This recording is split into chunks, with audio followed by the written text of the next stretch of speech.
저희가 주님 앞에 항상 웃고 살아갈 수 있도록 넉넉함으로 살아갈 수 있도록 은혜를 부어 주십시오. 말씀 앞에 함께 씁니다. 저희를 불쌍히 여기시고 또 긍휼히 여겨주시고 우리가 살아나는 놀라운 말씀이 될 수 있도록 인도하여 주옵소서. 말씀이 말씀되게 하실 예수 그리스도 이름으로 감사하며 기도드렸습니다. 아멘. 13절 말씀 같이 먼저 보죠. 같이 읽어볼까요? 이튿날 모세가 재판하느라고 앉아있고 백성은 아침부터 저녁까지 모세 곁에 서 있는지라.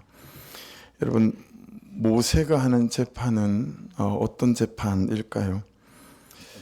모세가 한 재판은 어떤 재판이기에 하루 종일 모세는 재판하느라고 모세 이렇게 앉아있고, 그리고 백성들은 아침부터 저녁까지 여러분 줄을 서서 자기 순서를 기다리는 그런 형편일까라고 하는 거죠. 여러분, 모세가 하는 재판을 우리가 좀 선입견을 가지고 요즘 상식에 비춰서 보면 안 될 것 같아요.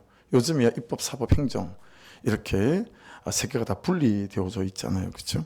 상권 분립이 되어져서 재판이라고 하면 사법부에서 감당하는 민사상, 형사상 그런 옳고 그름을 따지고 책임을 묻는 이제 그런 사법적 재판이지만, 여러분 지금 이 당시에는 이런 입법이나 사법이나 행정, 상권 분립이 되어 있지 않을 때이죠. 그래서 오늘 본문에서 말씀하고 있는 이 모세가 하는 재판, 샤파트라고 하는데요, 법을 다루는 것이거나 또는 법에 대한 상담이거나 법을 가지고 옳고 그름을 따지는 그런 송사를 다루고 소송을 다루는 그런 오늘날 우리가 알고 있는 사법적 재판은 아닌 것 같아요. 여러분, 고대인들은 법에 의해서 다스림을 받기보다 법에 대한 해박한 어떤 지식을 갖고 있는 그런 사람들보다는 동네마다 부족마다 오랜 연륜과 경험을 가진 그런 연장자들에게 지혜를 물었던 경우가 되게 많잖아요. 해서 영어 성경 NIV 성경을 찾아보니까요, 이 재판 샤파트를 어떤 식으로 분사형으로 만들어서 쓰고 있냐면 리더라고 바꿔 쓰고 있더라고요. 리더. 그러니까 그 동네 족장 또는 부족장들에게 지혜를 빌리고 지혜를 구하고 그랬기 때문에 지금 모세가 하는 재판은 오히려 여러분 우리가 하는 사법적 재판이라기보다는 좀 상담에 더 가까운, 또 삶의 지혜를 묻는, 어떻게 선택하고 어떻게 결정해야 될까요? 라고 했을 때 그런 하나님의 말씀들로 권면하는 그런 재판에 좀 더 가까웠겠다라고 하는 깨닫는 바가 있는 것 같아요. 그러니까 이스라엘 백성들이 삶의 문제를 가지고 모세에게 물으러 왔다라고 하는 것입니다. 250만이잖아요. 250만 명. 그럼 여러분 가정이 몇 개가 모였을까요? 오늘날보다 출산율이 훨씬 더 많을 때니까 4인 가족으로 보더라도 여러분 약 가정이 한 60만 개. 여러분 그러면 그 가정 안에마다 뭐 문제가 한두 개씩은 넘치지 않겠어요? 거기다가 4만 곱해도 여러분 문제가 260만 개, 240만 개 막 이렇게 되지 않겠어요? 그렇죠? 그러니까 가정마다 갈등은 몇 개고 상처는 몇 개고 아픔은 몇 개인지 모르지만 이제 그런 많은 아픔이나 상처들을 가지고 이제 모세에게 나와서 묻는다라고 하는 거죠. 우리가 다 완전하지 않으니 매일의 일상의 갈등일 수 있고 또 아픔일 수 있고 이런저런 다툼과 상처일 수 있겠죠. 맛있는 음식을 찾아 여러분 그런 식당에 줄을 서 있는 거라고 하면 글쎄요, 여러분들은 어떨지 모르겠으나 저는 한 시간씩 막 기다리면서 음식을 먹어본 기억이 없는 것 같아요. 우리 중에도 그런 사람이 많이 있을 것 같지는 않습니다. 근데 여러분 지금 이스라엘 백성들은 아침부터 저녁까지 줄을 서서 기다리고 있다라고 하는 거죠. 무슨 얘기겠어요? 그들의 삶의 문제가 긴급했다라는 의미도 되고, 그리고 삶의 문제가 너무 힘들고 무겁고 아팠다라는 문제도 되겠죠. 그러지 않으면 그들이 거기 줄 서서 기다리겠어요. 그렇죠? 그 더운 그 중동 땅에서 말이죠. 이게 오늘이라도 내일이라도 빨리 해결될 문제였으면 좋겠다라고 하는 그런 간절함들을 가지고 그들이 줄을 서 있지 않았겠습니까? 그렇죠? 여러분 그 당시라고 사느냐 마느냐 이런 문제 없었겠어요? 그 당시라고 울정이 없고 죽고 싶을 만치 실패나 좌절이나 낙심 뭐 그런 거 없었겠습니까? 다 그런 문제를 갖고 있었을 거다라고 하는 거죠. 이게 전문 용어라 여러분 잘 못 들어본 말이긴 하지만 입스라고 여러분들께서 들어보셨는지 모르겠어요. 운동 선수들은 다 아는 거예요. 저게 그래서 운동 선수들은 입스라고 부르지 않고 여러분 괴물 이렇게 불러요. 괴물이 왔다 이렇게 부릅니다.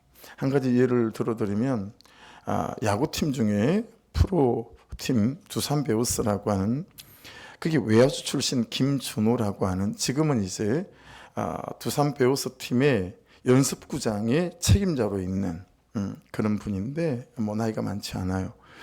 이분은 아주 촉망받는 투수이자 내야수였었습니다. 그래서 이 애를 투수로 쓸까 내야수로 쓸까 아주 감독이 절군 고민을 해야 되는 그런 선수였었어요. 근데 이제 겨울 동계훈련을 하면서 배팅볼을 던져준 거예요. 배팅볼은요 타자 중심의 훈련이에요. 그러니까 타자가 이제 스윙을 하고 이제 뭐 투수도 던지고 야수도 던지고 아무나 던져요. 마운드에 올라가지 않고 가까운 거리에서 이렇게 그물망을 쳐놓고 타자가 쳐도 다치지 않도록 그 그물망 뒤에 숨어서 그냥 굉장히 가볍게 타자가 치기 좋도록 던져주는 볼이 배팅볼이에요. 배팅볼을 던지는데 잘못 던진 거예요. 그러니까 아주 오래된 고참이 육두문자가 튀어나왔어요. 야 이 새끼야 막 이러면서 막 쌍욕을 섞어가며 너 공을 어떻게 던지는 거야? 그러면서 막 퍼부었어요. 그리고 도와주고 면전에서 막 침을 튀기면서 막 욕지기를 하고 막 이렇게 한 거예요. 근데 여러분 놀랍게도 그 다음 날부터 송구가 안 되는, 공을 던지는 게 안 되는 거예요. 투수하고 일루는 가깝잖아요. 그럼 일루에서 투수 자기가 이제 투수니까 마운드에 서서 일루로 공을 뿌리는데 공이 패대기가 치지는 거예요. 그 가까운 일루 글러브로 공이 안 들어가고 공을 분명히 던진다고 던지는데 그냥 땅바닥에 패대기가 쳐지는 거죠. 이게 안 고쳐지는 거예요. 이 선수한테 입스가 온 거예요. 괴물이 오게 되어진 거죠. 그래서 김준호 선수는 그날 그 시간을 내 인생에 괴물이 찾아온 날이라고 말합니다. 그래서 여러분 그 어린 나이에 은퇴를 하게 되어서요. 이 김준호 선수가 하는 말인데 운동선수한테 부상은 익숙한 거래요. 그래서 대처법도 명확하대요. 근데 마음의 병이 찾아오고 입스가 찾아오고 괴물이 찾아오면 갈피를 못 잡는다는 거예요. 이 운동선수들 중에 이 괴물 때문에 입스 때문에 은퇴한 선수가 부상당해서 은퇴하는 선수보다 훨씬 많답니다. 일반인 우리는 몰라서 그렇지. 여러분 놀랍게도 이번에 우리나라 올림픽에서 금메달 한 13개 땄나요? 예. 근데 여러분 올림픽에서 금메달을 따고 나면 이 입스가 찾아오는 경우도 많대요. 다음 올림픽에도 내가 메달을 딸 수 있을까 염려가 되고 두려워지는 거죠. 그러니 올림픽에서 메달 따는 거에 실패한 선수들이 있잖아요. 16강, 8강에서 막 떨어진 선수들. 이런 선수들은 괴물이 찾아오는 건 당연한 수순이래요. 내가 다시 계속 운동선수를 할 수 있을까? 4년 뒤를 바라보고 또 해야 되나? 아니야, 난 또 안 될 거야. 여러분 이번에 탁구 보셨는지 김원혜 선수인가요? 이원혜 선수인가요? 그 전지 선수 동메달 땄잖아요. 단체전에서.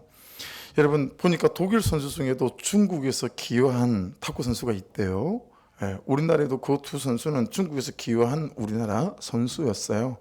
근데 이번 올림픽 전체에서 외국 사람이었는데 그 나라로 기여한 다음에 운동선수로 출전해서 메달을 딴 사람은 전지 선수하고 연예 선수 둘밖에 없대요. 아무도 메달을 못 땄다는 거예요. 그런 지경에 이르게 되면 전부 다 입스가 찾아온다는 거예요. 내가 계속 이 탁구를 해야 되나? 운동을 해야 되나? 그런다라고 하는 거죠. 그러니까 여러분 이 괴물을 우리 가정에 불러들이는 남편이 많죠. 그리고 아빠들이 많아요. 그리고 부모들도 있죠. 네. 그리고 우리 아내들이 우리 자녀들이 평생 이 괴물의 시달림을 받으며 살아가게 합니다. 혹시 엄마 중에 아내 중에 가족 중에 그런 분들이 있거나 여러분들이 그런 분은 아니십니까? 저는 우리 자녀들에게 이런 괴물 입술을 오게 하는데 일조한 그런 아빠였던 것 같아요. 그러니까 여러분 자기 고백해 보시고 목장에서 적용해 보셔야 해요. 혹시 나는 이 괴물을 내 삶이나 우리 가정에 그리고 내 배우자에게 또는 자녀들에게 불러들이는 그러는 말하는 방식과 태도의 방식을 가지고 있는 사람은 아닐까? 정말 자기 점검을 좀 해야 되는 거죠. 더구나 이 사람들은 광야를 지나가고 있어요. 얼마나 삶이 불안정했겠어요. 그렇죠? 내일도 예측이 안 되고 현재도 예측이 안 되는 그런 삶을 살아가고 있잖아요. 그런데 여러분 이 사람들에게 소망이 있고 희망이 있는 이유가 딱 한 가지가 있어요. 그들이 묻는 사람들이었다라는 거예요. 묻는 사람. 자, 14절을 같이 한번 읽겠습니다. 14절 시작. 모세 장인이 모세가 백성에게 행하는 모든 일을 보고 이르되 내가 이 백성에게 행하는 일이 어찌 됨이냐? 어찌하여 내가 홀로 앉아 있고 백성은 아침부터 저녁까지 내 곁에 서 있느냐? 지금까지 여러분은 이 본문을 가지고 어떤 식으로 설교를 듣고 저도 어떤 식으로 설교를 했는지 우리가 좀 빤하죠? 예, 혼자 살 수 없고 같이 팀으로 나눠서 일에 분담해야 된다. 그런 쪽에 여러분 오늘 본문의 메시지는 아주 큰 분량이 있어요. 그런데 여러분 오늘은 말씀을 묵상하면서 그것보다 더 크게 보이는 게 있는 거죠. 그건 뭐냐면 하나님이 뭐라고 말씀하시는지 듣고 싶어서 아침부터 저녁까지 모세 곁에 서서 선생님 우리 가정에 있는 이 갈등과 내 삶의 문제, 이 문제들을 어떻게 해야 될까요? 라고 물으러 왔다라는 거예요. 묻는 사람들이 되는 거예요. 예. 여러분, 이 중에는 어제까지 기다리다 상담을 못 받고 번호표 받고 돌아갔다가 오늘 다시 온 사람도 있을만 하지 않을까요? 그렇죠? 여러분, 이 광야 공동체가 이 불순종이 많았던 사람들이 그래도 희망이 있고 소망이 있었던 이유는 묻는 사람들이었다라는 거예요. 묻고 듣기를 원하는 사람들이었다라는 것입니다. 그리고 듣고 들은 대로 내 삶의 방향을 선택하고 내 삶의 방식을 선택하고 듣고 들은 대로 결정하고 살기를 원했던 사람들이라는 거예요. 자, 못 사는 게 중요한 게 아니에요. 그건 11번째 문제예요. 가장 먼저 문제는 뭐냐면 내가 내 삶의 문제들을 가지고 말씀 앞에 나와서 묻는 사람들이냐라는 거예요. 그리고 듣기를 원하는 사람들이냐라는 거예요. 네.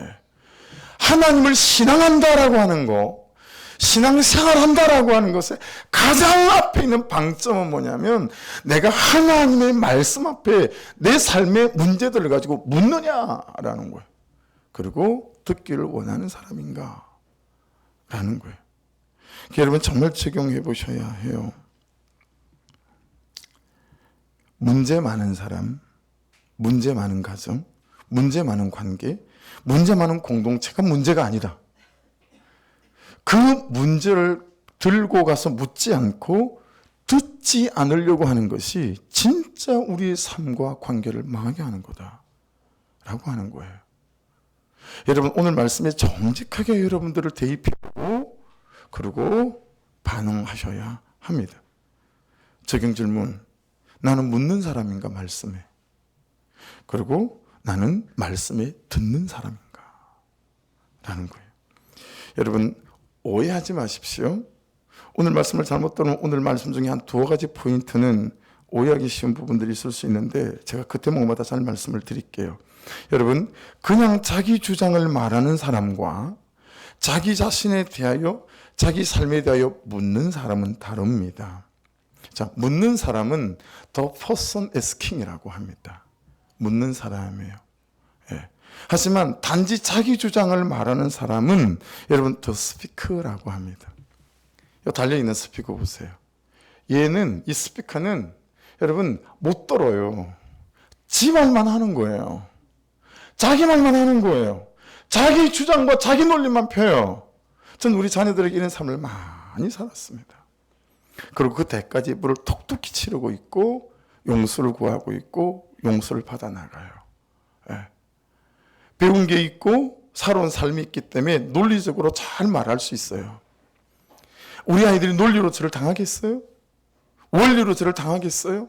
그러니 어쨌든 내가 원하는 방식으로 우리의 자녀들을 논리적으로 설명해서 내 논리 앞에 무릎 꿇게 만들어서 이것을 하게 만드는 거죠. 스피커예요. 안 들어요. 안 듣는 스피커 같은 남편이 부지기수죠. 여러분, 아내라고 다 잘 듣습니까? 안 그래요. 스피커예요. 자기 말만 하는 거예요. 자기 주장만 하는 거예요. 생각해 보셔야 됩니다. The person asking인지 묻는 사람인지 당신은 어떻게 생각해? 아니면 나는 그냥 the speaker예요. 내 주장만 펼치는 거예요. 정말 자기 자신을 돌아봐야 돼요.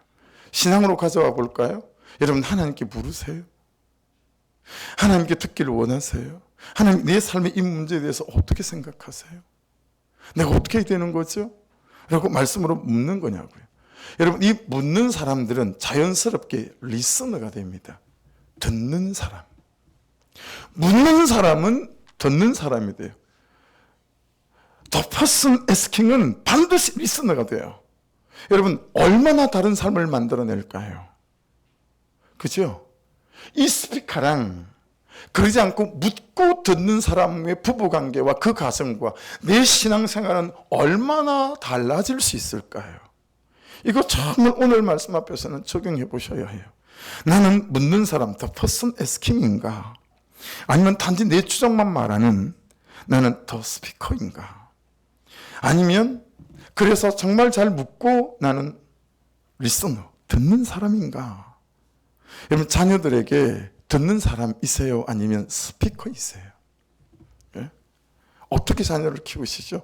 저 같은 가오를 전철을 밟지 않기를. 예. 그 때까지 우리 절대 만만치 않습니다. 예. 여러분, 더 스피커에게는 들리지 않아요. 얘는 듣는 귀가 없어요. 말하는 입술만 갖고 있어요. 근데 사람 중에도 그런 사람이 너무 많아요. 하나님을 신앙합니다 라고 예배하는 사람들 중에 듣는 귀가 없고 하나님께 묻지도 않는 사람이 너무 많아요. 예. 나는 단지 내 주장만 말하는 스피커인가? 하나님의 말씀을 들으려고 하지 않고 그냥 맨날 기도로 쏟아붓기만 해요. 기도하는데 삶은 달라지지 않아. 이런 아이러니를 우리 한국교회에서 얼마나 많이 보고 컸습니까, 우리가? 그죠? 기도하는데 그의 인격과 그의 태도가 도대체 이게 어떻게 연결이 안 돼요. 왜요? 스피커긴 한데 person asking, 하나님께 묻지 않고 말씀에게 묻지 않아요. 그리고 말씀이 말씀하시는 대로 내 태도와 내 삶을 가져가지 않는다 라고 하는 거죠. 여러분, 더 스피커에게는 들리지 않아요. 하지만 리스너에게는 들려요. 묻는 사람에게는 들려요. 내 주장만 말하는 사람에게는 절대 들리지 않습니다. 하지만 듣는 사람에게는 들리기 시작하죠. 그런데요, 이 괴물을 이기는 핵심, 이 괴물을 불러들이는 나의 악한 말과 태도에 대한 삶에서의 돌아섬을 말씀은 이렇게 말씀합니다. 15절을 같이 읽겠습니다. 시작. 모세가 그의 장인에게 대답하되 백성이 하나님께 물으려고 내게로 오미라. 여러분, 모세에게 연약함이 있었을까요? 없었을까요? 모세는 밥 안 먹고 똥 안 쌌을까요? 성경에 모세처럼 지면에 5년 사람이 없다라고 말씀하셨으나 여러분, 지난주 말씀 기억하시죠? 막 십보라가 혈기 부리니까 그래 가라. 차라리 가는 게 네가 나를 돕는 것 같다. 나 친정으로 돌아가라. 돌려보낸 사람이 모세 아니겠어요? 받아내지 못했어요. 그리 보면 우리보다는 견줄 수 없는 탁월한 인격과 성품과 삶의 태도를 갖고 있었던 사람인 건 분명하지만 그 역시 그냥 부족한 인간일 수밖에 없었다라고 하는 거죠. 여러분, 이스라엘 백성은 모세의 인격과 모세의 경륜과 지식에 물으러 온 게 아니고 그가 가진 하나님의 말씀에게 물으러 오고 그리고 하나님 앞에 그들이 물으러 왔다라고 하는 거죠. 그러니 여러분, 잘 가슴판에 새겨주시면 좋겠어요. 여러분과 한치도 다르지 않고 그리고 나은 것이 없는 세상이 고함치는 방식대로 말하는 사람의 경륜과 처세, 절대로 그는 나보다 옳도다의 근처도 안 가본, 여러분, 들을 말을 들었습니다.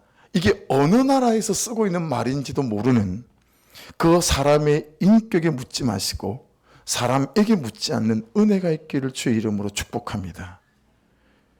여러분, 교회를 다녀도 들을 말을 들었습니다. 이 언어 자체를 몰라요.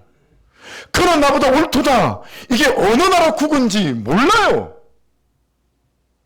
그런 사람들에게 내 이익과 내 유익과 나의 유불리만 따지는 사람들에게 나의 삶의 방향과 나의 삶의 처세를 묻는다.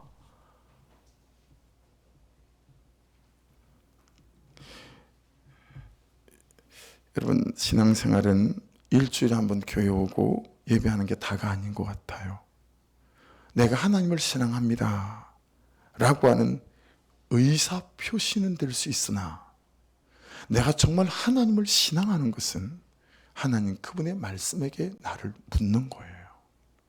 하나님 여차여차 해요. 아시죠? 하나님, 내가 잘 받아내 온 것 같거든요. 근데 좀 지치는 것 같아요. 어떻게 하죠? 그만할까요? 묻는 거죠. 신앙생활은 말씀에 나를 묻는 거예요. 말씀으로 나를 보는 거고 말씀에서 듣는 것입니다. 들은 대로 들린 대로 나를 바꾸려고 하는 부단한 애씀과 들은 대로 들린 대로 용서를 구하고 들은 대로 들린 대로 용납해 주는 거죠. 자, 저를 보시겠어요? 근데 이 삶이 참 찌질합니다. 폼이 잘 나지 않아요. 여러분, 그는 나보다 옳다니까 막 폼이 나던가요?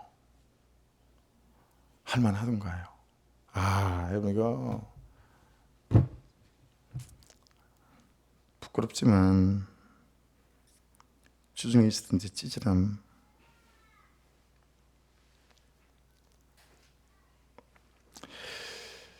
수요일쯤인가 모르는 전화로 전화가 왔어요. 남기훈 씨라고 처음에 물어보진 않았고 이렇게 물어봤어요. 혹시 몇 월 며칠 그날이 주일이었어요. 청계로 45번 로즈마리 급숍에 가셨나요? 내가 거기 갔나? 예, 갔어요. 우리 어머님 첫 길이었어요. 그래서 3남매가 모였어요. 그래서 이제 다 우리 이제 가족들끼리 다 모여서 어머니 추모도 하고 식사도 함께 하고 커피도 한잔 하느라고 성남을 갔었어요.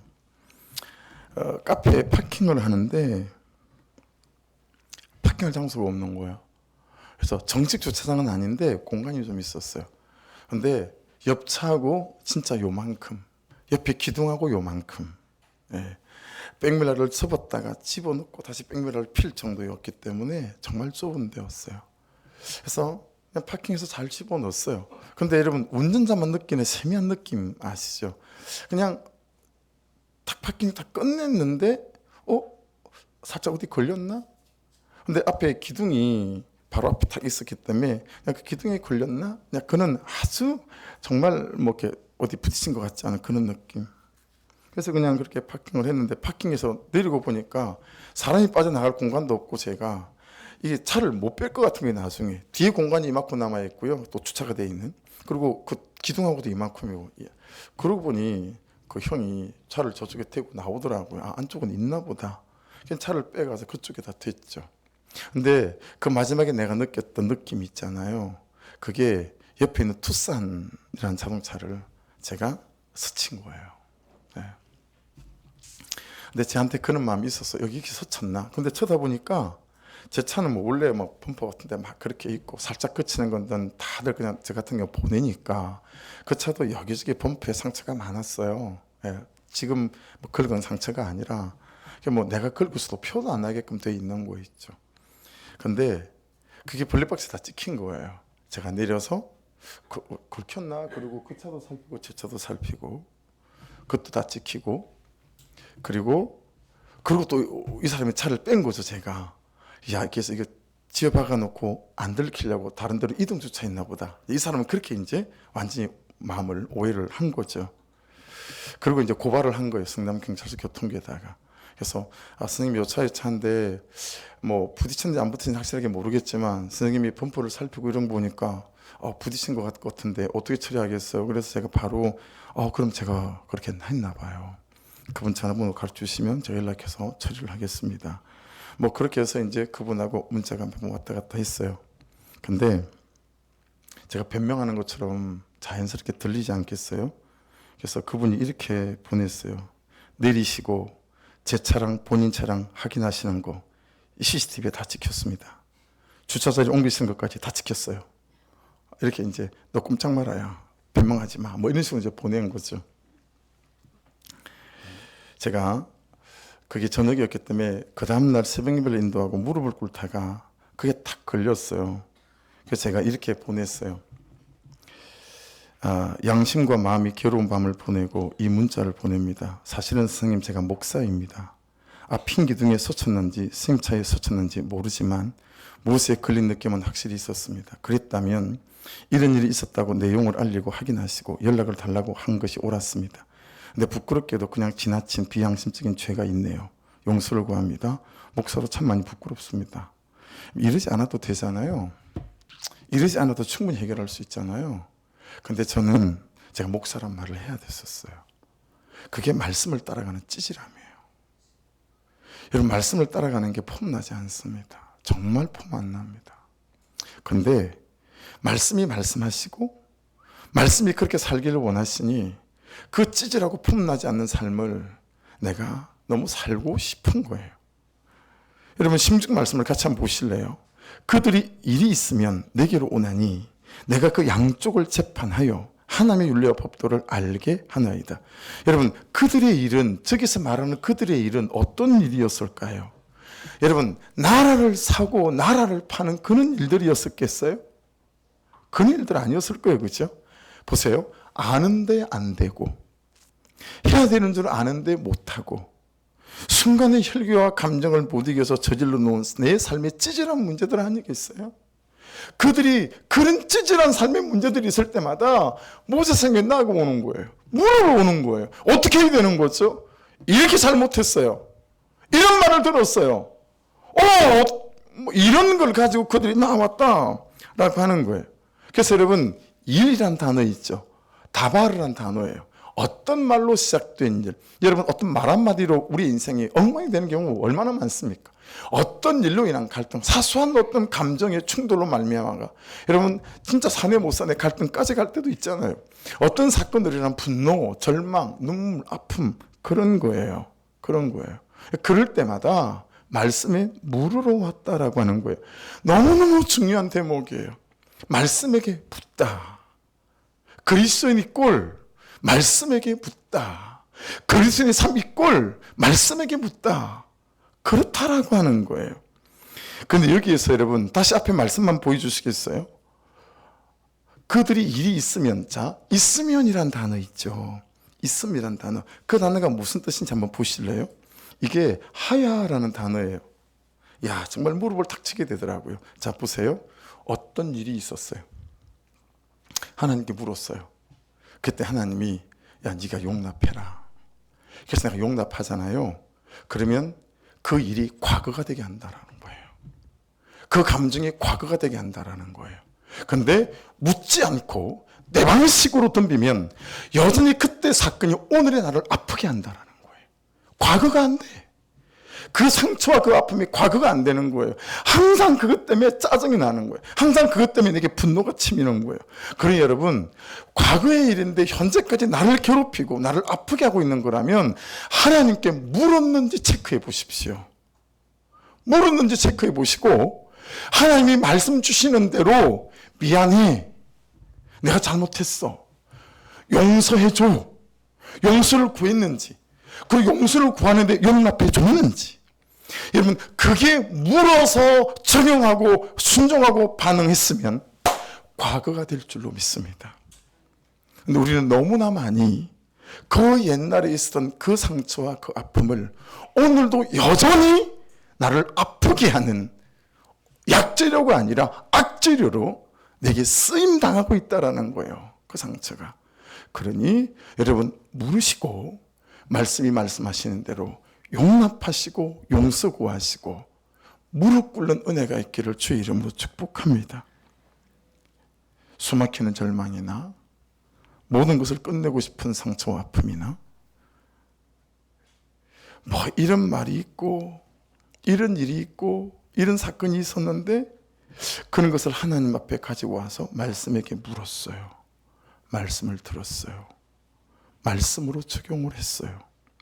그러고 났더니 이렇게 얘기하는 거죠. 어느 날 경치 좋은 급식에 앉아서 커피 한 잔을 하면서 아우 그때 있잖아. 그 죽을 것 같았던 그 사건 정말 은혜였던 것 같아. 나와 직면하게 해주셨던. 내가 계속 그 사건 이전처럼 그렇게 살았더라면 어떡할 뻔했어. 생각만 해도 끔찍하다 야. 이 사람이 이렇게 그 추억을 뒤돌아보며 여러분 얘기할 수 있는 건 뭐예요? 하나님 앞에 가서가 말씀에 물었고 말씀대로 용서했고 용서를 구했고 그리고 그 말씀으로 해결받았기에 이렇게 말할 수 있는 거 아니겠습니까? 여러분 질문해 보십시오. 나는 어떤 일이 있으면 말씀에 나를 묻는가? 나는 어떤 일이 있으면 말씀에 내 삶을 묻는가? 나는 어떤 일이 있으면 말씀에서 나를 보는가? 나는 어떤 일이 있으면 말씀에서 나의 삶의 방향과 방식과 방법을 듣고 있는가? 라는 거죠. 그런데 여러분 이 지점에서 발견하는 우리의 희한한 거짓말 하나가 있다라는 거예요. 캘리포니아 대학에서 한 가지 연구를 했는데요. 그 연구의 제목이 무척 재밌습니다. 그 연구의 제목이 뭐냐면 거짓말 연구입니다. 이 캘리포니아 대학에서 연구를 하고 그 리포트를 이제 이렇게 발표를 했어요. 여러분 이 대학에서 연구를 해보니까요. 사람들이 가장 많이 하는 거짓말로 드러난 게 어떤 거짓말인지 짐작되세요? 여러분은 어떤 거짓말을 가장 자주 하시는 것 같습니까? 여러분 사람들이 가장 많이 하는 거짓말이 무슨 거짓말이냐면 바쁘다라는 거짓말이래요. 바빠요. 바빠요. 이 거짓말을 가장 자주 하더라는 거예요. 그래서 바쁘다는 사람들의 삶을 추적해보고 뭐가 바쁜데요? 무엇 때문에 바쁜데요? 라고 여러분 바쁘다고 말하는 사람들의 삶을 추적해보고 이렇게 검토해보니까 대부분의 사람들이 바쁘다고 하는 말이 전부 다 거짓말이더래요. 네.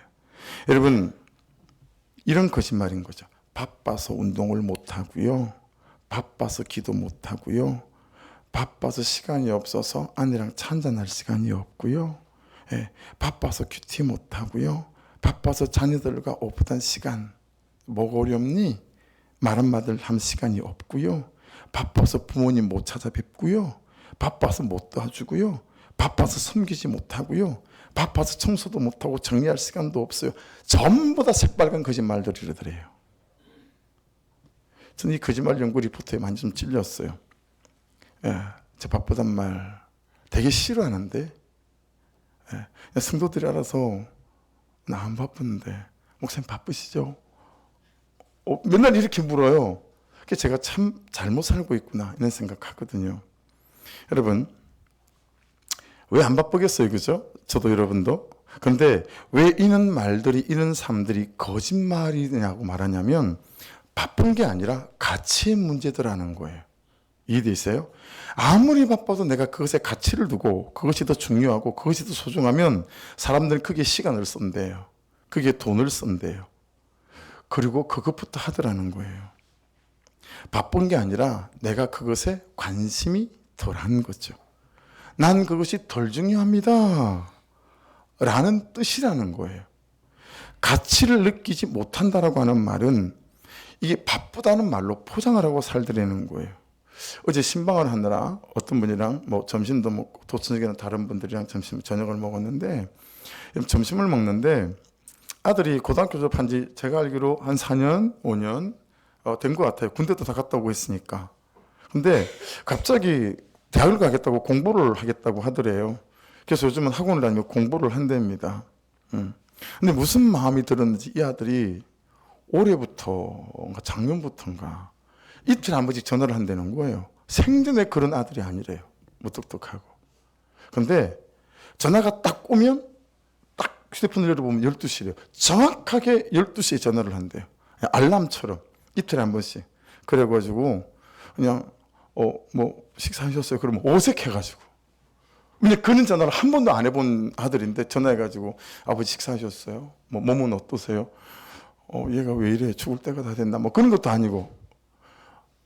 근데 그 일을 시작하고 난 뒤로 하루도 그러지 않는데 이틀에 한 번씩 꼬박 전화를 해서. 여러분, 걔가 안 바빠서 그럴까요? 그럼 그전에는 바빴나요? 아니죠. 아들이 그렇게 아버지를 챙기는 일에 가치를 두기 시작한 거죠. 이틀 한 번은 내가 우리 아빠를 챙겨야 되겠다.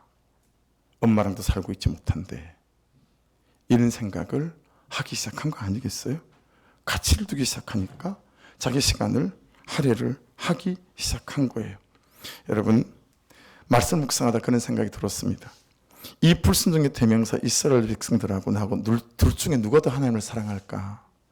이 불순종의 대명사 이스라엘 사람들하고 나하고 누가 더 하나님을 마음에 두고 살까? 저는 정말 저인 줄 참 착각하고 살았거든요. 근데 오늘 말씀을 묵상을 하면서 이스라엘 백성들이 저보다 훨씬 더 하나님을 사랑하고 하나님을 마음에 두고 사는 사람이구나. 정말 깨달아졌어요. 왜냐하면 여러분 그들은 무슨 일만 생기면 쪼르르 하나님의 말씀 앞으로 달려와서 묻는 거예요. 묻는 거예요. 여러분 혹시 여러분의 남편이나 아내가 참 싫지만 나와 살아주는 것처럼 느껴질 때 없으세요? 내 아내가 나랑 살고는 있는데 내 남편이 나랑 살고는 있는데 어쩔 수 없이 살아주는 것 같은 거예요. 예. 같이 살고 싶어서 사는 게 아니고. 여러분 하나님이 나를 보고 여러분을 보고 그렇게 느끼지 않으실까요? 하나님을 믿는 것이 아이고 그래요 하나님 제가 큰 맘 먹고 그냥 제가 하나님 한번 믿어드릴게. 이런 식의 반응. 그러니 여러분 이런 사람이 하나님의 삶의 우선순위가 되겠습니까? 하나님에게 가치를 두겠어요? 모든 일에 바쁘지만 하나님한테는 바쁘지 않는 거예요. 하나님은 뒷전이에요. 내가 참 불편하지만 그리 썩 뭐 좋지는 않지만 내가 당신하고 살아드릴게 하고 살면 자연스럽게 그 사람의 마음을 살피거나 감정을 살피거나 기분을 살피는 건 뒷전 아니겠어요? 여러분 친구하고 커피 마시는 그 약속이 무슨 큰일이라고 그 일 때문에 하나님께 나를 묻고 내 인생에 물어가는 일에는 바쁜 적이 없는 거예요.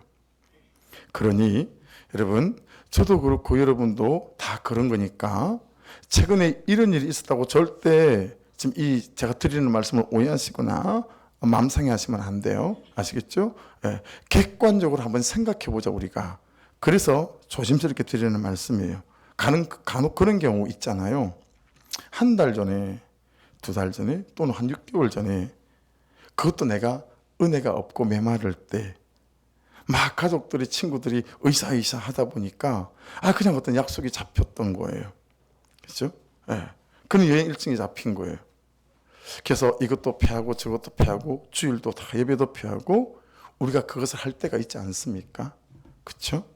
충분히 그럴 수 있지 않아요? 저도 그런 성도들에게 여행 취소하세요. 이래 본 적 없는 것 같아요. 그래요? 잘 다녀오세요? 빵긋. 제 원고에도 이렇게 해놨어요. 빵긋. 뭐 어떡하겠어요? 근데 여러분 저부터 과연 이게 하나님께도 가치를 두는 사는 삶인가에 대해서는 생각해 보게 되는 거예요. 여러분 율법적인 것을 말하는 게 아니고요. 하나님의 은혜를 작게 봐서 드리는 말씀이 절대 아니에요. 여러분 뭐 여행 갔다 온다고 뭐 무슨 일이 일어납니까? 그렇지 않아요. 그렇죠? 우리는 무엇이 그리 바빠서 하나님 앞에 서는 삶이 하나님께 묻는 사람이 이렇게 삶이 방해를 받을까라고 하는 것입니다. 자, 질문.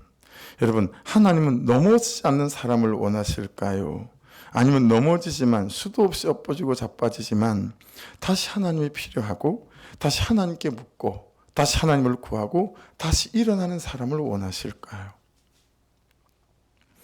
자, 동영상을 보여드리면 너무 좋겠는데 우리가 유튜브 2번 경고를 받아가지고 저작권 이런 동영상을 보내드리면 이제 바로 이제 한 번만 더 우리가 유튜브에 저작권법에 걸리면 우리가 우리 주소로 유튜브를 개설하지를 못해요. 그래서 항상 좋은 동상이 있어도 말로 설명하게 되는 게 좀 안타까움이 있는데, 사진 한번 보시겠어요? 이제는 청년이 됐더라고요. 저 친구가 소년일 때 제가 동영상을 갖고 있어요. 근데 지금 저렇게 청년이 다 됐더라고요. 김세진 군이에요. 의족이죠. 그리고 그 옆에 있는 분은 어머니인데 양정숙 씨입니다. 양정숙 씨가 저 세진 군이 깐난정일 때 입양을 했어요. 그래서 입양을 해서 이제 아이 상태가 전체적으로 어떤지 병원에 검진을 좀 받아봐야 될 것 같아서 이제 병원으로 데리고 간 거예요. 그랬더니 포대기를 막 감싸서 온 아이를 포대기를 이렇게 열어보더니 제일 처음 하는 말이 그 말이었대요. 막 화를 내더래요. 의사 선생님이. 얘 못 걸어요. 병원에서 얘기 안 했어요? 이런 애를 입양을 하면 어떡하냐고. 막 자기 입양한 것도 아닌데 막 짜증을 내고 화를 내면서 이런 애를 입양을 하면 어떡하냐고 막 그러더라는 거예요. 그 짜증내고 화를 내는 의사의 말을 듣고 있으면서 양정숙 씨가, 이 엄마가 이 아이를 입양한, 이미 다리를 쓰지 못한다는 사실을 알고 입양한 이 양정숙 씨가 여러분 오기가 생기더라는 거예요. 내가 이 아이를 반드시 걷게 하리라. 그래서 이 다음에 이 아이가 엄마 산책해오라고 같이 손을 붙잡고 걸을 수 있도록 자라면서는 방문을 걷어차면서 엄마 문 좀 열어주세요라고 말할 수 있는 아이로 내가 키우리라. 그런 이제 인간적인 마음을 품었던 거죠. 세진 군이 어릴 때 여러분 방에다가 엄마가 매트리스를 까는 거 이만큼 두꺼운 걸 그래 놓고 맨날 넘어지는 연습을 시켰대요. 하루에 100번, 200번, 그 다음날도 또 넘어지는 방법을 또 여러분 수백 번, 수천 번 자꾸 넘어지니까요. 어떻게 넘어지면 안 다치는지를 알고 어떻게 넘어지면 안 아픈지를 알게 되더래요. 그래서 그렇게 엄마가 시키는 대로 매트리스 자빠지는 연습을 하고 난 뒤부터는 안 아프게 안 다치게 넘어지는 방법을 터득을 했대요. 그러고 있는데 어느 날 엄마가 이 세진군한테 너 넘어지는 거 하나도 중요하지 않아. 수천 번, 수만 번을 넘어져도 그거 하나도 중요하지 않다. 지금 너하고 나하고 이 연습을 하는 이유는 네가 다리가 없어서 수없이 넘어질 텐데 그때 어떻게 일어날 수 있는지 그거 연습하는 거야. 세진아 기억해라. 수천 번, 수만 번을 넘어져도 괜찮아. 일어나기만 하면 돼. 넌 그런 사람이 됐으면 좋겠다. 그 말이 이 어린 아이의 인생을 바꾸는 거예요. 여러분 이 세진군은 어릴 때 8,370m나 되는 로키 산맥에 그런 정상들을 정복을 했어요. 우리는 동네 산도 올라가기 힘들어 하잖아요. 여러분 3km 단축 마라톤이라도 해보신 적이 있으세요? 이 친구는 10km 단축 마라톤을 한두 번을 완주를 한 게 아닙니다. 지금은 보시죠. 지금은 우리나라 국가대표 수영선수예요. 두 다리가 없는데. 여러분 다시 이 동영상을 제가 꺼내보면서 말씀이 딱 생각나게 만들어서 또다시 그런 생각이 들었습니다. 나는 혹시 영적으로 현재 못 끊고 있는 사람은 아닐까? 내 죄로 인해 정욕으로 인해. 그런 나를 하나님은 예수님을 통해 다시 걷게 하겠다고, 그렇죠? 우리에게 말씀을 주신 거잖아요. 여러분 말씀은 우리를 다시 걷게 만들 수 있는 하나님 그분의 능력인 줄로 믿습니다. 그렇죠? 양정숙 씨의 말이 하나님의 음성처럼 들리는 거예요. 내가 이 아이를 반드시 걷게 하리라. 뭐요? 말씀으로. 여러분 그러니 정말 힘들고 고통스러울수록 말씀 앞에 다시 서서 말씀에게 내 인생을 물어가시는 은혜가 있기를 주의 이름으로 축복합니다. 세진군이 넘어지는 연습을 했다면 우리가 해야 될 연습은 뭐예요? 하나님께 묻는 연습 아닐까요? 하나님께 나를 묻고 내 길을 묻고 내 선택을 묻고 내 방향을 묻고 그리고 그 말씀대로 나를 살아보는 거 아니겠습니까? 왜요? 왜 우리가 그래야 될까요? 저와 여러분이 앞에 드렸던 찬양이고 오늘 적용 찬양에 그래서 오늘 적용 찬양을 이 찬양으로 찾았습니다. 주님만이 하나님이시기 때문에 그렇습니다. 할렐루야. 주님만이 왕이시기 때문에 그렇습니다. 여러분을 가장 잘 알고 여러분의 미래를 두 손에 움켜쥐고 계신 분이 하나님이시기에, 하나님이 왕이시기에 그분께 물어야 합니다. 그분께 맡겨야 합니다. 그렇죠? 내 삶에 주님만이 왕이십니다. 아멘 하십시다. 이곳에 주님만이 왕이십니다. 내 한숨과 내 눈물과 내 문제에 주님만이 왕이신 줄 믿습니다. 그래서 우리는 하나님께 묻습니다. 그래서 우리는 말씀에 묻는 거고요. 그때 하나님은 반드시 우리를 일어서게 하시고 걷게 해 주실 줄로 믿습니다. 이 양정숙 씨가 책을 한 권 썼더라고요. 책 제목이 뭔지 아세요? 나는 나쁜 엄마입니다 라는 거예요. 자기가 자기를 그렇게 표현하더라고요. 이거 이상하게 써먹으면 안 돼요. 자기가 자기를 그렇게 표현하는 거예요. 자기는 세계 5대 계모의 한 사람일 거라고. 이 세진이를 그렇게 키우기 위해서, 그렇게 키우기 위해서 여러분 혈기로 하는 게 아니고, 자기 오름으로 한 게 아니고, 자기 주장과 견해로 한 게 아니고, 정말 아들의 삶을 위해서 자기 스스로 나쁜 엄마의 자리에 서야 했던 그런 자기 인생의 고통과 괴로움에 대한 표현이 나쁜 엄마입니다라는 표현이에요. 그러니까 여러분 얼토당토 않게, 그죠?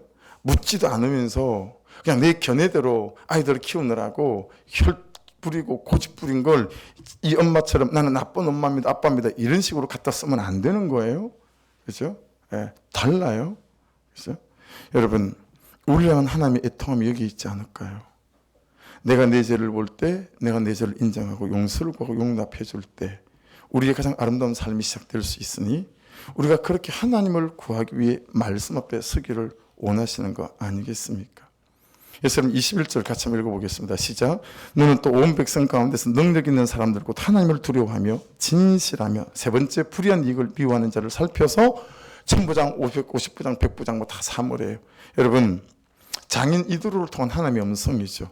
진정한 능력이 있는 사람은 하나님을 두려워하는 사람입니다. 할렐루야. 그래서 하나님께 내 방향을 묻고 하나님께 내 방법을 묻는 사람이에요. 근데 그런 능력 있는 사람을 하나님께서 본다라는 거예요. 여러분 능력은 뭘 할 줄 알고 뭐 이런 게 아니에요. 하나님을 두려워하는 게 능력이래요. 기가 막히지 않아요? 여러분 하나님을 두려워하십니까? 하나님을 두려워하는 게 능력 있는 사람이래요. 그래서 하나님께 물을 수밖에 없고, 그래서 묻는 대로 들리는 대로 그 삶으로 가져가 그 말씀을 적용하는 사람, 그 사람이 능력 있는 사람이래요. 그럼 우리가 다 능력 있는 사람이 될 수 있지 않겠어요? 도대체 무엇이 없고 무엇이 있고, 이것으로 우리의 능력을 삼지 말고 여러분 하나님을 두려워하여 물어 그분의 말씀대로 내 삶을 가져갈 수 있는 능력 있는 사람들이 되시길 주의 이름으로 축복합니다. 말씀을 마칩니다. 사랑하는 여러분, 그런 생각이 들었어요. 저를 보시겠어요? 우리가 다시 깔아야 될 매트리스는 뭘까요? 세진이 엄마는 애 넘어지고 자빠지는 연습시키느라고 매트리스를 깔았잖아요. 우리가 다시 깔아야 될 매트리스는 뭘까요? 그건 나보다 옳도다 다 지쳤습니까? 그래서 더 안 하고 싶으세요? 여러분 다시 매트리스를 깔아야 되지 않을까요? 그리고 그는 나보다 옳도다의 삶을 한 번 더 살아봐야 되지 않을까요? 들을 말을 들었습니다. 매트리스 여러분 다시 한 번 더 깔아야 되지 않을까요? 그 말씀대로 살아가고 말씀대로 순종하는 사람에게 하나님께서 하나님 그분을 드러내지 않겠습니까? 여러분 그렇게 하나님께서 이 문제 가운데 오셔서 모세의 문제를 해결하시고 세우시고 다시 새로운 삶의 국면이 시작될 수 있도록 만들어 주시고, 그렇게 세웠던 이두로는 떠나가고 모세의 삶은 연속되어지는 걸 볼 수 있습니다. 사랑하는 여러분, 다시 매트리스를 깔고 연습을 시작하시고 묻고 적용해가는 은혜가 있기를 주의 이름으로 축복합니다. 더 이상 스피커로 살지 마시고 더 퍼슨 에스킹으로 살아가셔서 하나님 저 여기 있어요. 저 어떻게 할까요? 라고 묻고 그분의 말씀이 여러분의 삶의 방향과 방법 될 수 있기를 주의 이름으로 축복합니다. 기도하겠습니다. 우리 말씀 붙잡고 같이 한번 기도하십시다. 하나님